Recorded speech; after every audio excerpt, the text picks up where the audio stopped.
everyone, it's Lindsay, and today we're going to talk about critical reading. Now, if you're one of those people that keeps up with the changing trends in BookTube, you'll notice that there has been a huge shift from, I don't know what to call it, almost like positive, glowing, all 5-star reviews to viewers really wanting to see more critical content. Now, like, a lot of times this content is like negative content, and don't get me wrong, like, there is definitely a time and place for people that just love negativity. Like, I love watching those negative videos.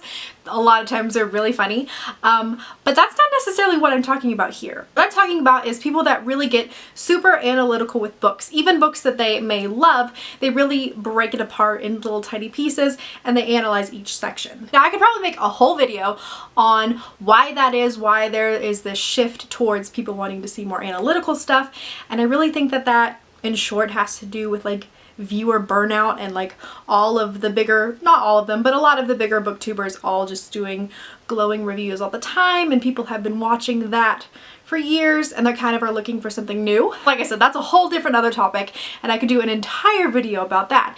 But today I specifically want to talk about how I give critical reviews. So for me, when I rate a book, most of the time I don't have to go through all of these steps to know what my rating, it just kind of intuitively comes to me.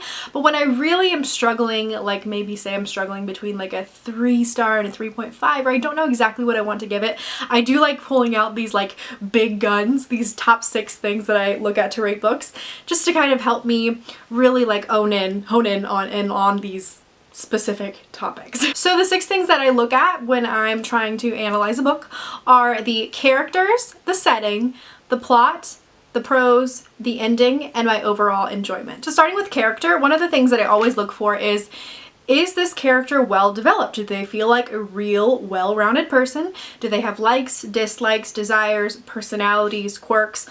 Everything that a real person has, a character should have.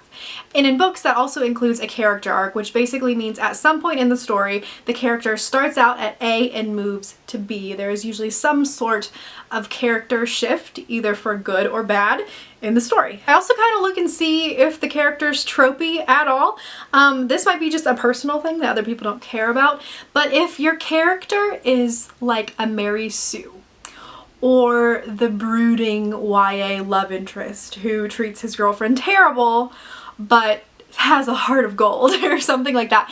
If their characteristics are so stereotypical, then they become sort of like a caricature, and because of that, they're not well-rounded. So I do take into consideration tropes when I'm analyzing character. Another big thing to look at when you're analyzing character is, are the voices different, specifically in multiple POV stories where you've got POV means point of view. If you've got one character in this chapter and then the next chapter hops to a different character's perspective, I should be able to know without looking at the chapter titles who's speaking, because if your characters are individuals, they should speak differently and think differently and do different things. Now, one thing I don't rate characters on is if they're likable or not.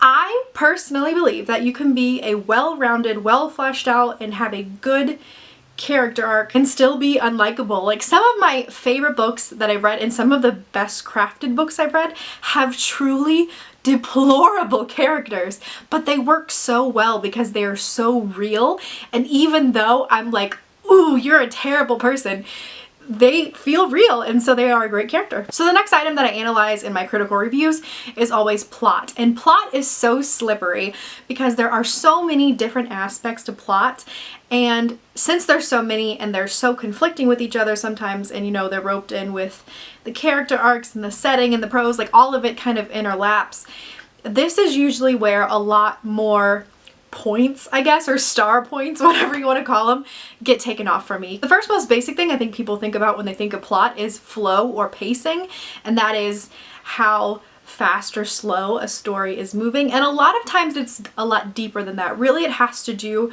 with your personal enjoyment in the plot. If the plot has you gripped, you feel like it's going faster sometimes than it really is. So that's what I'm kind of talking about when I'm like saying it's a little bit slippery, because there's so many things that interlap. But yeah, I do look to see if the plot is moving, if the decisions that the character is making is moving us along towards our goal and towards our end game, or if we're just like meandering somewhere in the middle. Story construction is another really fun one. I usually give higher stars to books that kind of play with this construction. So this would be stories that are non-linear, where maybe they tell you the ending in the beginning and you work backwards from there, or this could be multiple point of view stories. Also would consider like dossier type stories in here, like where they're from letters or notes or, you know, web articles, or if you do cool things with your story, like I just think that's so cool. Usually I rate it higher. Kind of writing off the back of flow and pacing, I like to look at, is your plot entertaining? Like, am I gripped? Am I wanting to turn the next page? Do I care about what's happening? And do I want to know what happens next? To me, that's so, so important. Like, you can have the most fast-paced plot, but if I don't care, I don't care. And the last thing I look at with plot is it believable?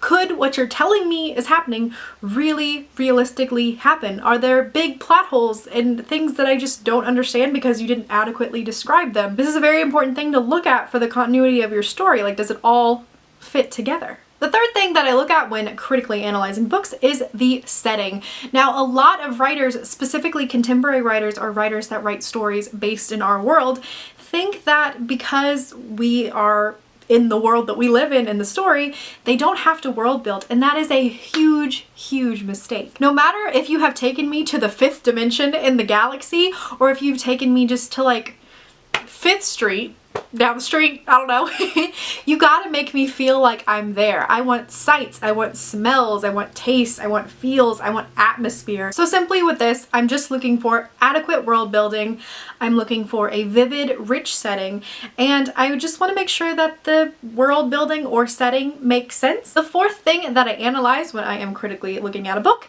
is the prose.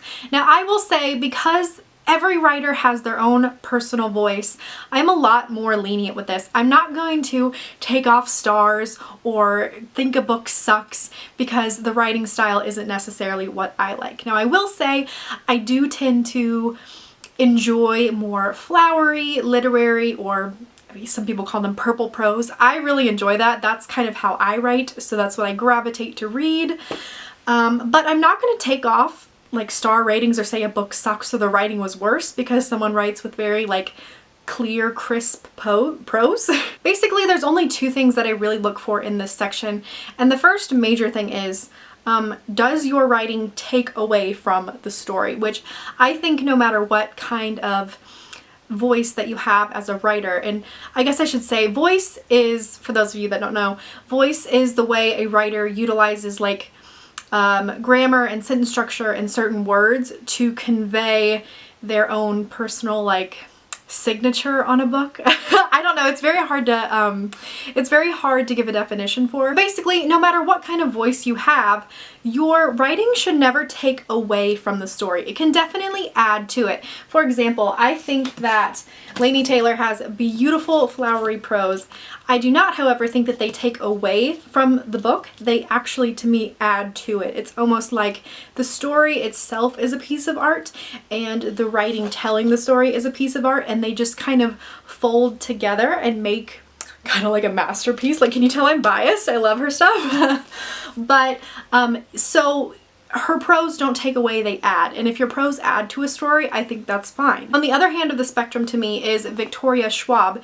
Now, I think she has very crisp, clear, precise literary prose that definitely, I don't think necessarily they add anything to the story, but they don't take away. They very much so streamline the story to you in, again, this very like acute and precise way.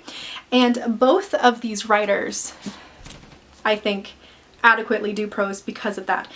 But if your writing is messy or it's clunky or you've got a lot of run-ons or anything like that to where they take away from the story, that's where I kind of start to look at it like this might be a negative. And the very last thing I look at with prose is like grammatic errors. I very, very rarely take off star points for grammatic problems. It's just, it happens. The book would have to be very, very bad for me to take off points for grammatic errors. So the fifth thing that I look at when I'm critically analyzing books is the ending. And this is a rare one. I feel like people don't too much look at this when they're analyzing a book, but the ending is so critical for the story.